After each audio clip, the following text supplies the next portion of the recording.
오늘은 내 삶에 인격적으로 찾아오신 예수님이라는 제목으로 우리가 이제 하나님의 말씀을 나눌 텐데, 저희들이 수요일마다 이렇게 대림절 예수님의 오심을 우리가 기다리면서 이제 한 사람 한 사람 자신들의 삶에 대한 간증, 우리 삶에 오신 예수님의 이야기를 저희들이 이렇게 돌아가면서 나누고 있습니다. 그래서 저도 오늘은 이제 뭐 설교라기보다는 제 삶에 오셨던 예수님은 어떤 분이셨는가, 이것을 한번 여러분들하고 이제 나눠보려고 합니다.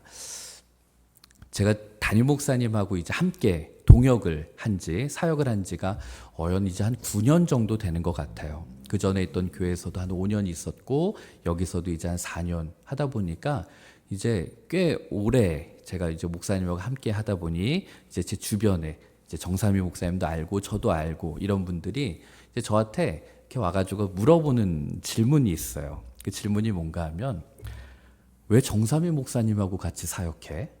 이렇게 물어봐요. 여러분, 이게 근데 뉘앙스가 되게 중요합니다. 뭐 이해가 안 돼서 물어보는 게 아니라 진짜 궁금해서 물어보는 거예요. 왜 정삼위 목사님이랑 그렇게 오랜 기간 사역을 하는지 궁금한 거예요. 그럼 제가 조금도 주저없이 하는 이야기가 있어요.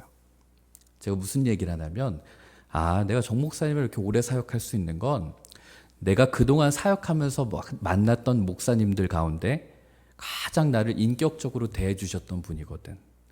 그래서 나는 그냥 정 목사님이랑 사역해. 제가 이렇게 이야기해요. 아마 제가 이 이야기를 목사님이 계셨으면 못했을 거예요. 오히려 안 계시니까 제가 오히려 편하게 얘기를 하는데, 그렇다고 여러분 오해는 하지 마세요. 우리 목사님이 막 예수님처럼 그렇게 막 성자로 그런 인격은 아니라는 거 여러분도 아시잖아요. 목사님도 때로는 감정을 표현하시기도 하고, 그리고 기분이나 어떤 상황에 따라서 욱하실 때도 있어요.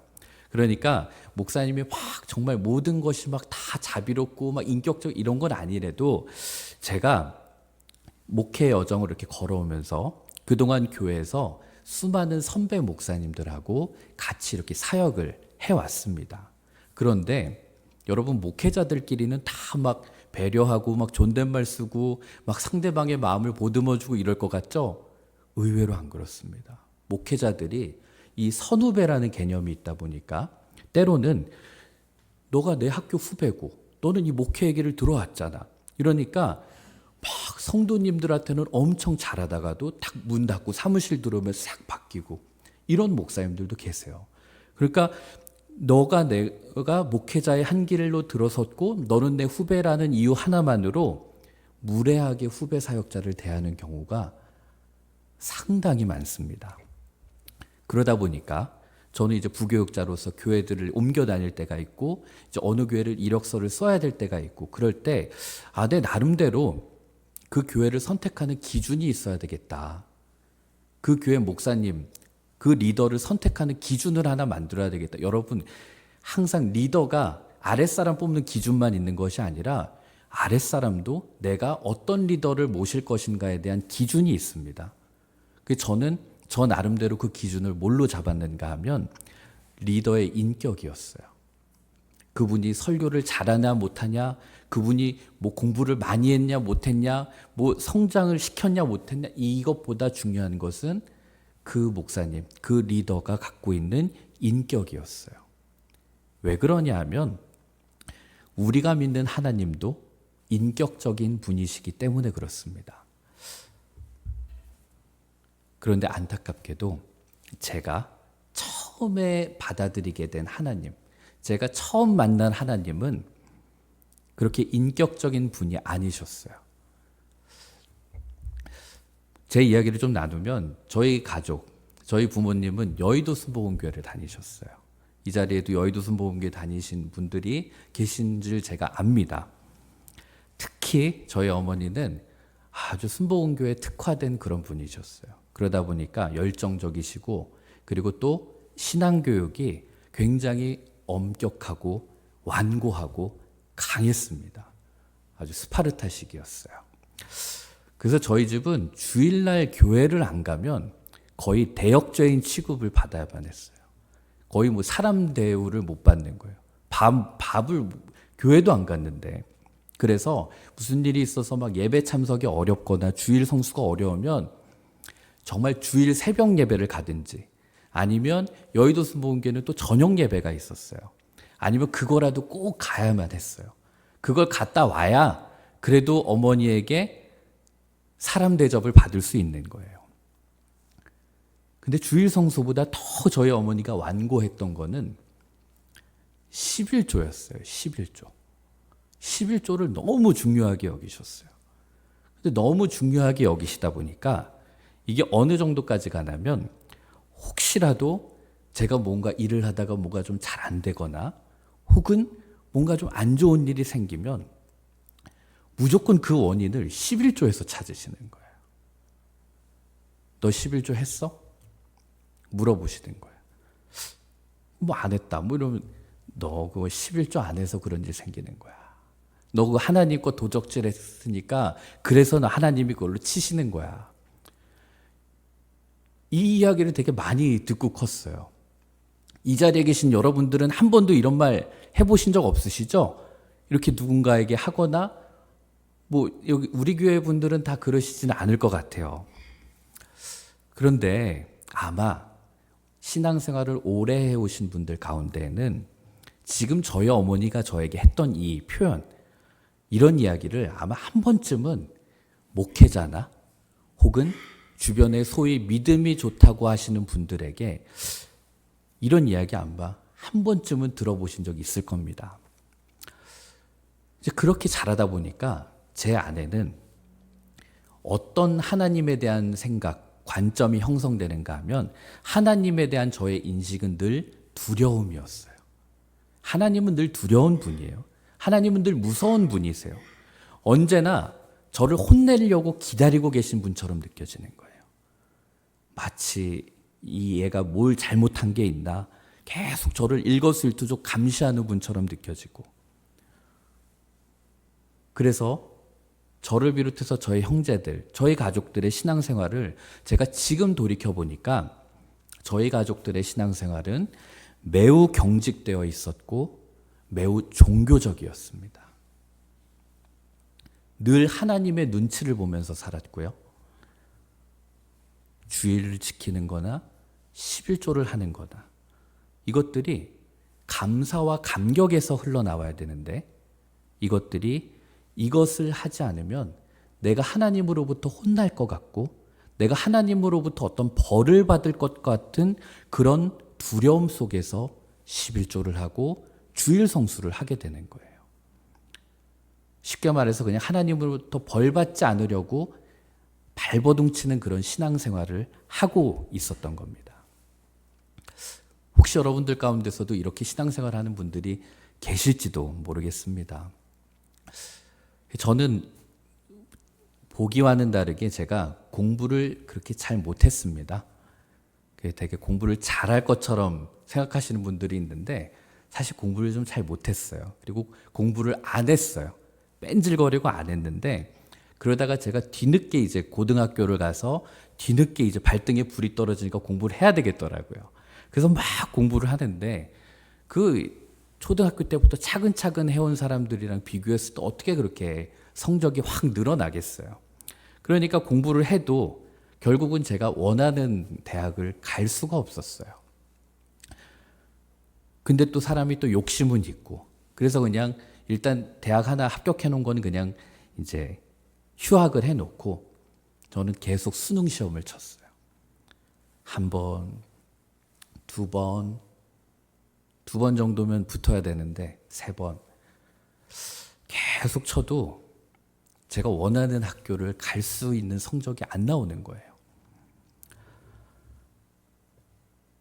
근데 저를 힘들게 하는 것은 여의도 순복음교회 다녀보신 분들은 아실 거예요. 거기는 그 대교구 교구실이 있는데 그 수험생 이 시즌이 되면 수험생 그 기도 명단이 있어요.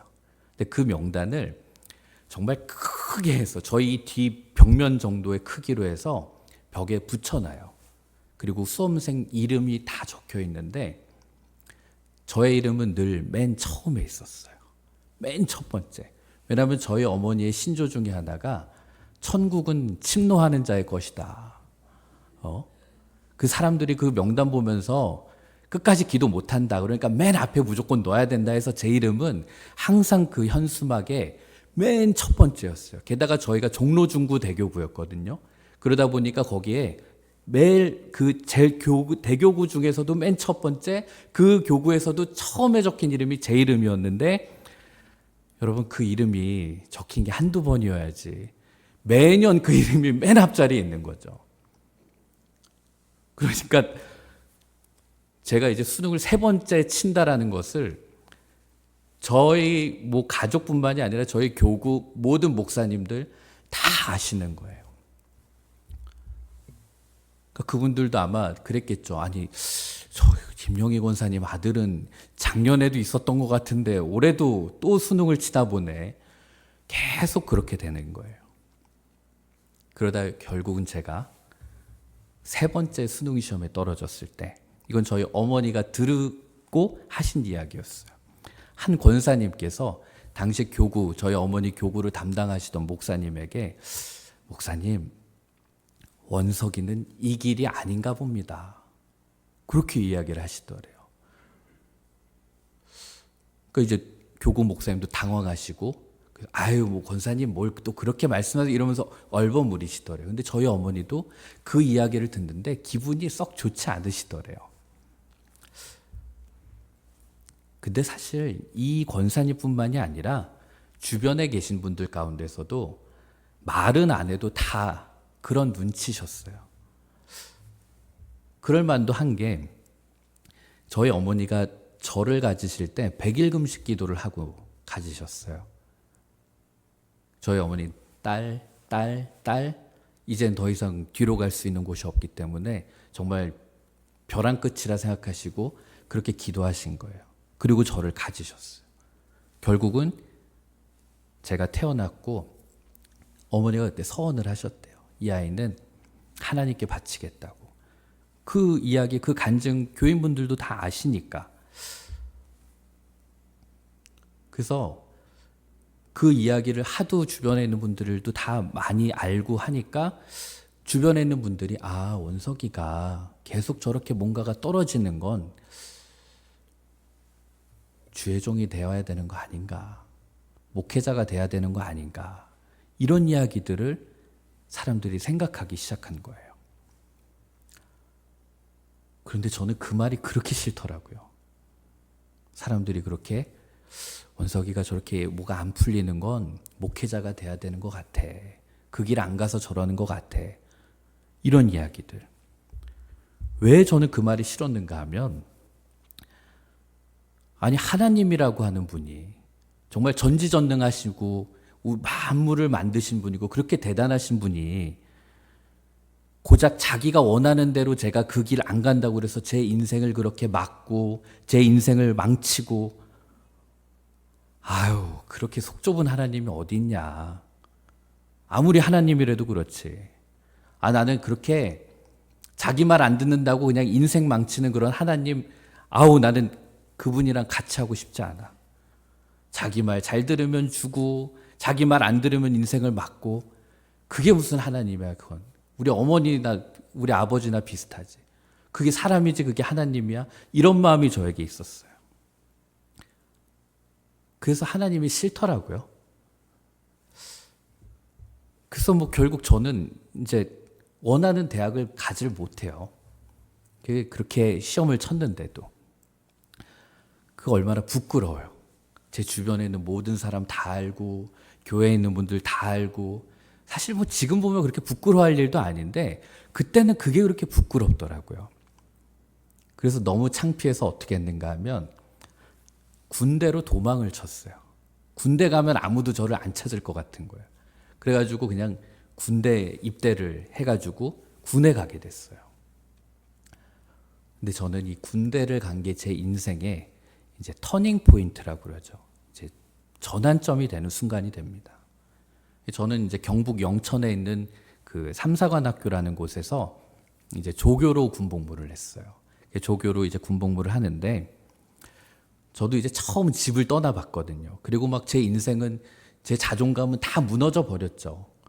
내가 그렇게 공부를 해도 내가 원하는 학교도 못 갔고, 그러니까 군대를 갔을 때 이미 제 마음은 낮아질 대로 낮아진 그런 상태였어요. 그리고 집은 떠났지. 경북 뭐 영천 이런 데는 처음 가봤지. 그러다 보니 제 마음이 참 연약해지더라고요. 공허해지고. 그래서 그렇게 싫었던 교회가 너무 가고 싶은 거예요. 그래서 그냥 하나님 의지하지 않고는 내가 이 군복무를 다 마칠 수가 없겠다라는 생각이 들어서 저희 부대는 사관학교였으니까 예배가 많았어요. 수요일 저녁 예배가 있었고 토요일 저녁 예배가 있었고 주일 낮 예배, 주일 저녁 예배 이렇게 4번 있었어요. 한 주에. 제가 그걸 무조건 갔어요. 이등병이 막 그 눈치 보이는데도 그냥 가는 거예요. 그 저녁 예배는 갔다 오면 이제 내무실 청소하는 시간이거든요. 근데 그거 갔다 오면 엄청 욕먹고 혼나는데도 그 예배만 갔다 오면 제가 아무리 힘든 군생활도 다 버티고 견딜 수 있겠더라고요. 그래서 그렇게 제가 길을 쓰고 예배를 드리고 교회를 다니는데 어느 날 무슨 소문이 하나 들리는데 당시에 이제 그 군 교회 이름이 충성대 교회라고 하는 곳이었어요. 그 교회에 이제 목사님 옆에서 목회를 돕는 군종병이 있는데 그 군종병이 제대를 하는데 그 군종병 자리가 하나 났으니까 사람을 뽑는다는 거예요.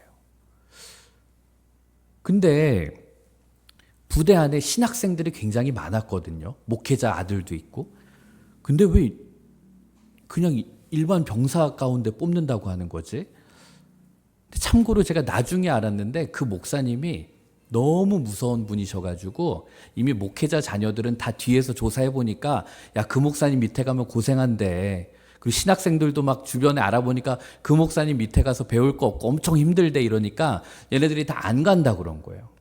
그래서 부대 안에 신학생 아니래도 되니까 추천을 해봐라 이랬더니 제가 이등병인데도 불구하고 매번 그 예배를 꼬박꼬박 갔던 기록들이 있잖아요.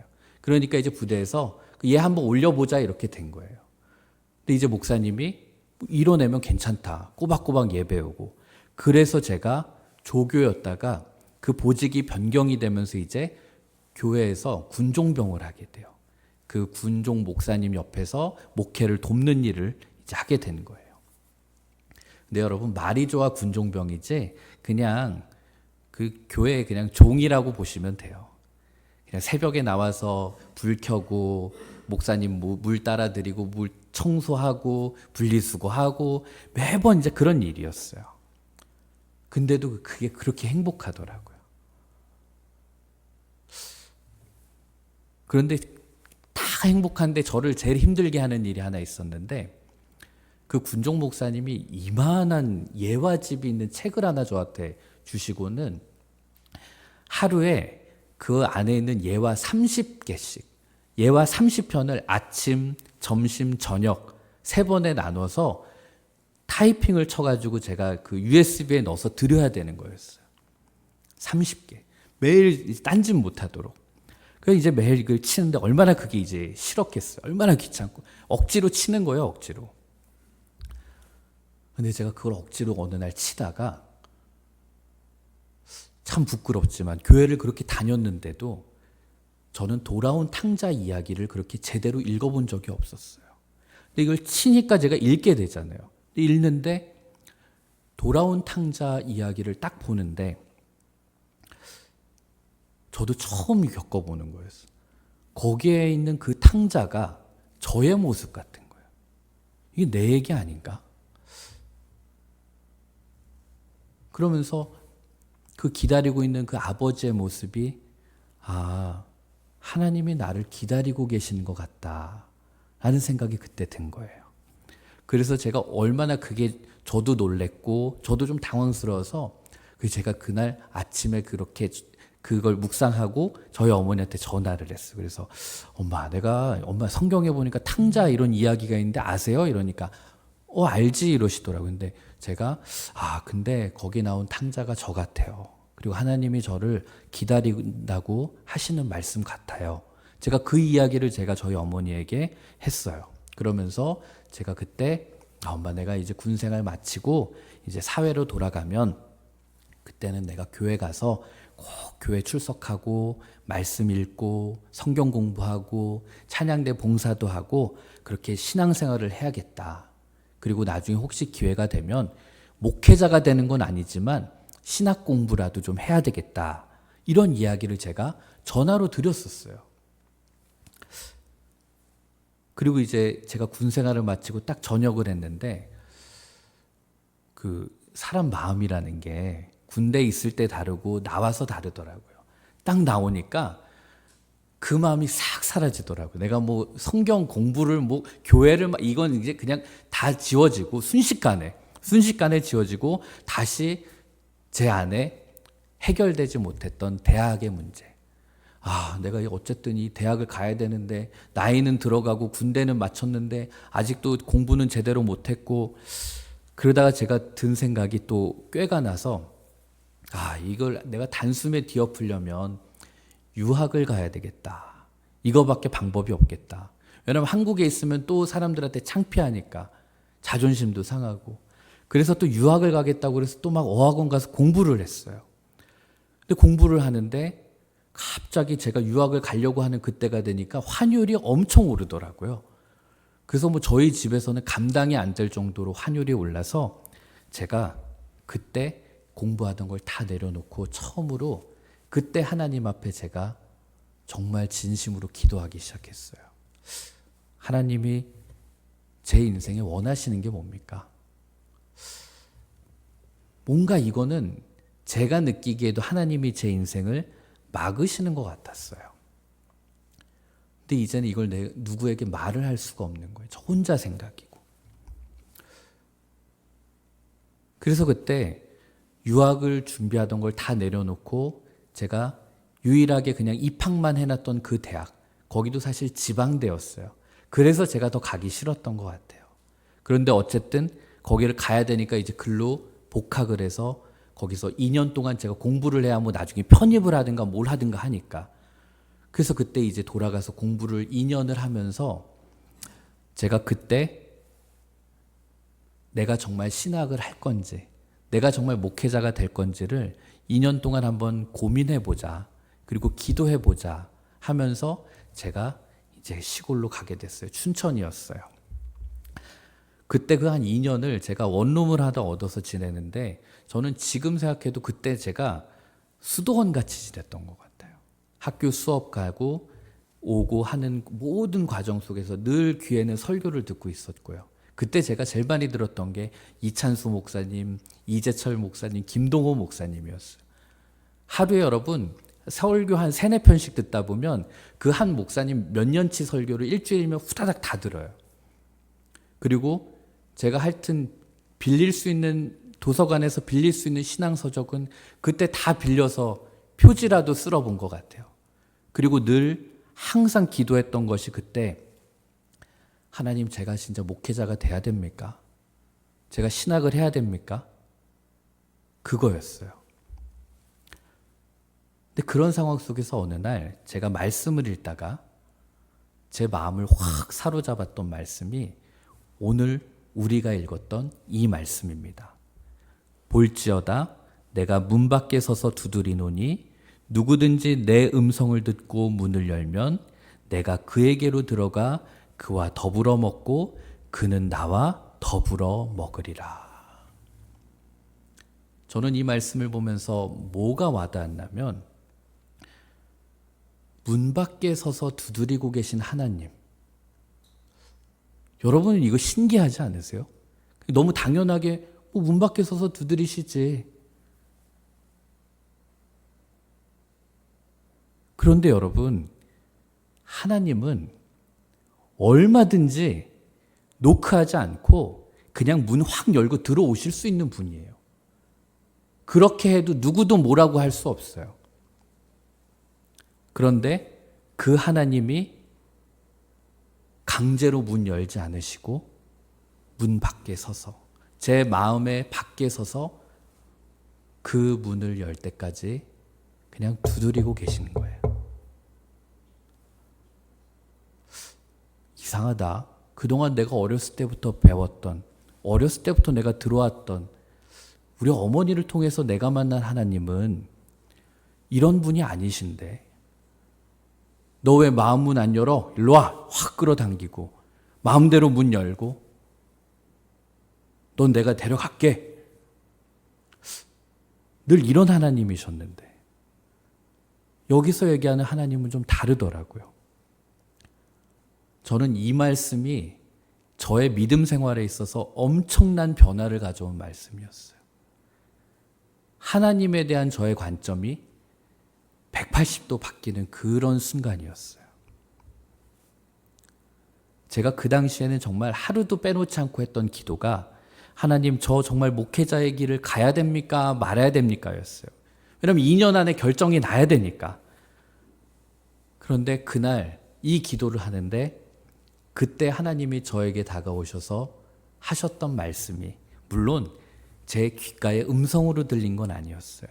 근데 제가 기도를 하는 가운데 하나님이 저에게 하시는 말씀은 야, 원석아, 나는 너가 목회자가 안 되어도 나는 너를 쓸 거고 너가 목회자가 되어도 너를 쓸 거야. 너가 목회자가 되고 안 되고는 내가 너를 쓰는 데 있어서 아무 상관이 없어. 그건 중요한 게 아니야. 너 목사 안 돼도 나는 너를 쓸 거야. 근데 여러분, 그때 제가 얻은 그 자유함이라는 게 얼마나 컸는지 몇 년 동안 제가 고민했던 그 답이 한 번에 해결되는 것 같았어요. 그리고 제가 그때 결단을 하게 됩니다. 아, 하나님 감사합니다. 저를 써주신다. 일단 저를 써주신다는 게 너무 감사했어요. 나같이 대학을 3번 해도 못 들어가고 그 나이 먹도록 이뤄놓은 거 하나도 없고 근데 나를 써주신다니. 제 남은 인생을 주님께 드리고 살겠습니다. 여러분, 저는 제가 목회자가 되지 않아도 된다라는 그 하나님의 말씀을 듣고 저는 거기에 감동받아서 목회자가 된 사람이에요. 참 아이러니하죠. 나는 너가 목회자가 돼야 돼. 난 네가 목사가 되면 너를 쓸 거야. 이런 이야기 하셨으면 저는 하나님 안 믿었을 것 같아요. 근데 너가 목회자가 안 돼도 나는 너를 쓸 거야. 이런 하나님이 너무 좋은 거예요.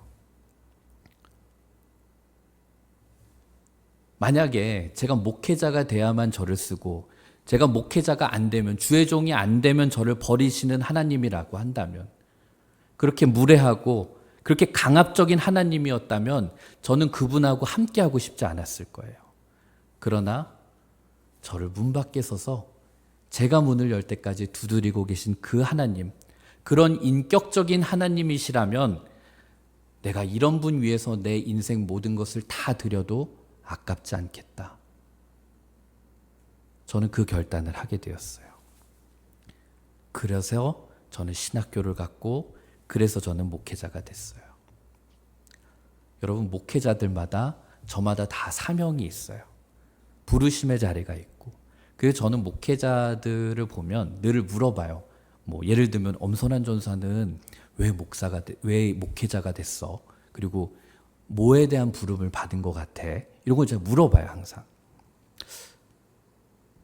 근데 저는 제가 목회자가 되고 설교자가 된 이유는 저는 이 사랑의 하나님, 이 인격적인 하나님을 사람들에게 전하고자 하는 거. 그게 저의 사명이라고 저는 생각합니다.